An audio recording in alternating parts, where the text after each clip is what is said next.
So for those of you who aren't aware already, I am from Greece, and the Greek scene has multiple hidden gems that in my opinion deserve a bit of a more international acclaim. So here is a video where I mention 10 albums that in my opinion are worth checking out and you probably haven't heard of. Starting off, we have the latest album from the band Aritelos called Ευθύνουσα σκιά της θλίψης, which is also the only album that it's a bit easier available since their earlier catalog is sold out a long time ago, and even if you find a copy on Discogs, it's probably way too expensive. With one of the most gorgeous black and white album covers I can think of in recent memory, this right here is a blend of punk rock with a strong emphasis on post-punk. It's got lots of melodic passages, it's filled with this moody and dark atmosphere surrounding the entirety of this project, and we even got a few ambient passages that also sound pretty cool. And overall there are some quite solid ideas in this project, solid performances, pretty good vocals, and Greek listeners can appreciate the lyrics as well, which is another strong point in the album. Pretty nice DIY local band that deserves your support. Next up on this one we go into way more intense territory with Vile Species and the album Against the Values of Civilization.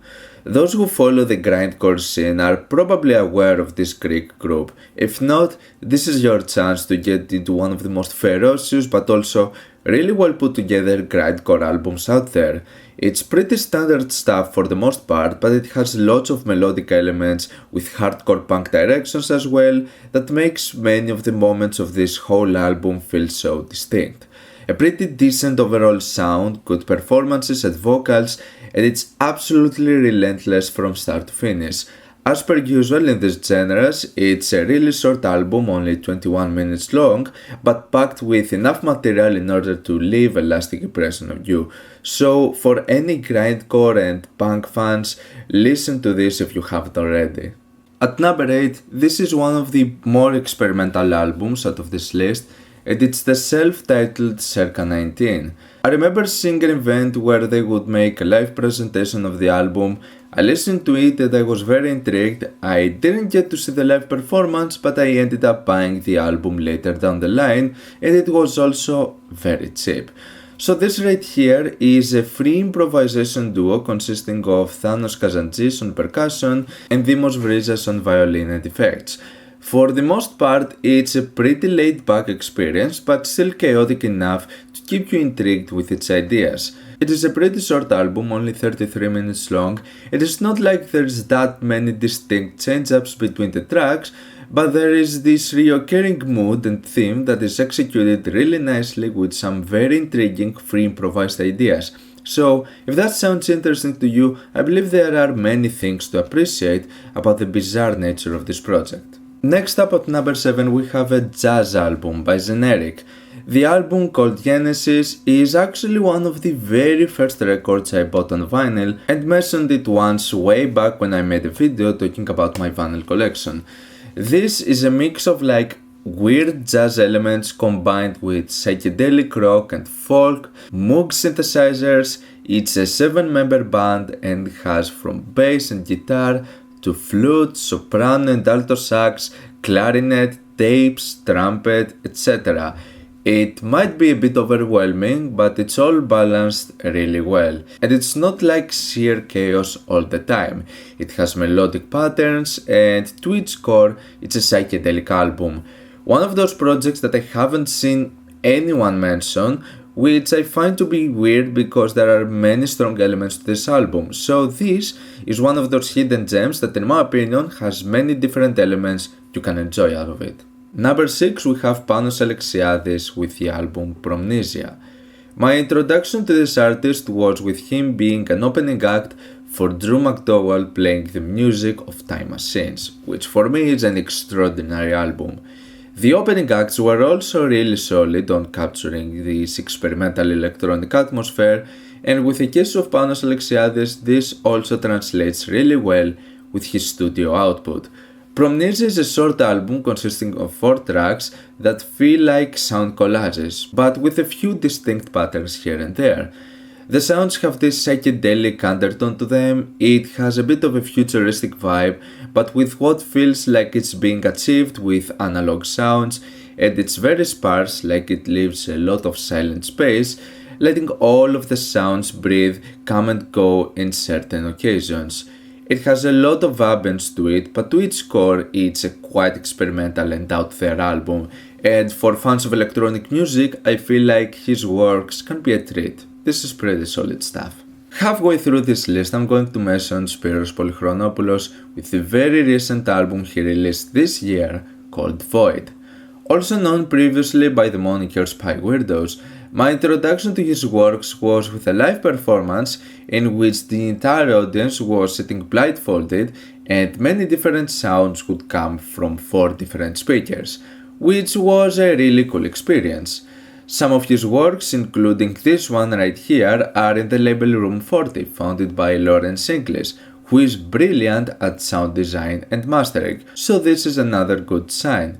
But instead of being an experimental collage of many different sparse sounds, similar to some of the directions we see from the works of Panos Alexiadis, Void right here is just 3 lengthy minimal drone patterns and loops, and it's really good. In fact, I'd go as far as to say that Void 1 is one of the best drone loops I've heard, like, period.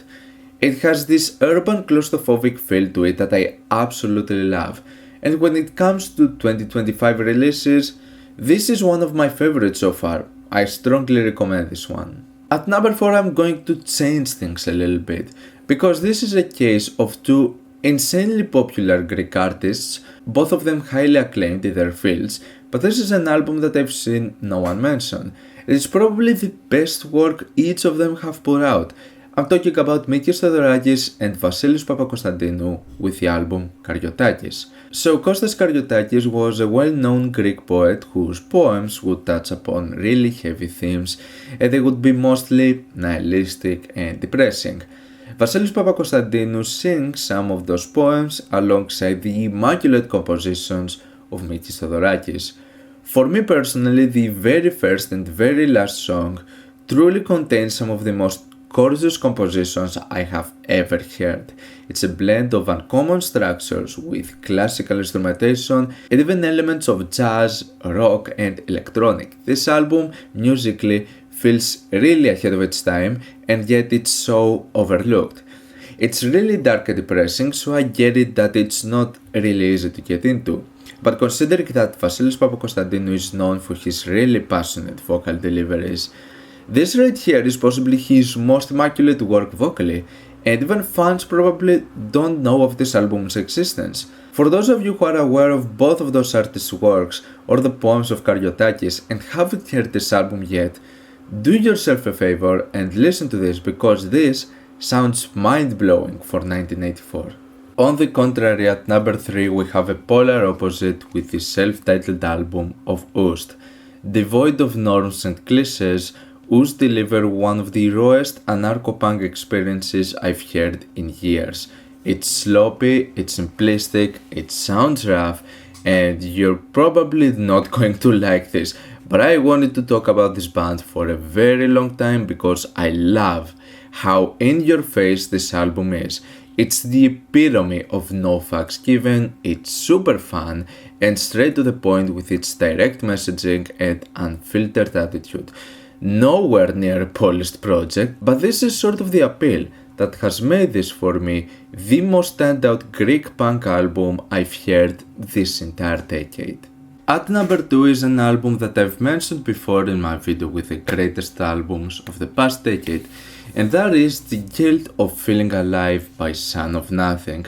This has been for me one of the most spectacular Greek metal discoveries. This album in particular is such an extraordinary example of post-metal and atmospheric sludge, to the point that it really comes close to be one of the greatest albums the entire scene has to offer.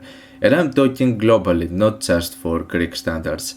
I never expected to like an album like this that much, but the overall sound and feeling it evokes, the imaginative riffs, the dynamic musicianship and the standout vocals really make this a one-of-a-kind experience that I really recommend to give this a shot, including their amazing comeback album Maze that was released last year. And finally, I'm gonna mention an album that I've already recommended multiple times, and that is the 2016 self-titled OOS Penita album. Anytime I get a chance to talk about this album, I do so, because this over the years has grown on me to the point that I consider this one of my all-time favorite albums. It's the first album I ever got on vinyl, before I would buy even a new turntable, and I bought it really cheap when it came out because it would quickly be sold out. And turns out, this has become one of the most prized albums I have in my collection, as nowadays it's available on Discogs for like €50 or more. Unlike the standard approach of darkwave and synthpunk, OOS Penita decides to incorporate a ton of noise elements with a heavily lo-fi sound that gives this urban and dystopian feel that is simply unmatched. This is something that was also the case with the 2012 self-titled debut, but the 2016 sophomore album is way more bold, more risky, more experimental and more creative. This is why I prefer it that much more. Few albums capture the feeling of the moody Athens urban life the way the mechanical and the industrialized approach of OOS Penita does with this album, and for me this is an absolute essential. If you have heard any of those albums, let me know your thoughts down in the comments. Leave a like if you enjoyed the video, subscribe for more content like this. Thank you for watching, and I'll see you all in the next video. Goodbye.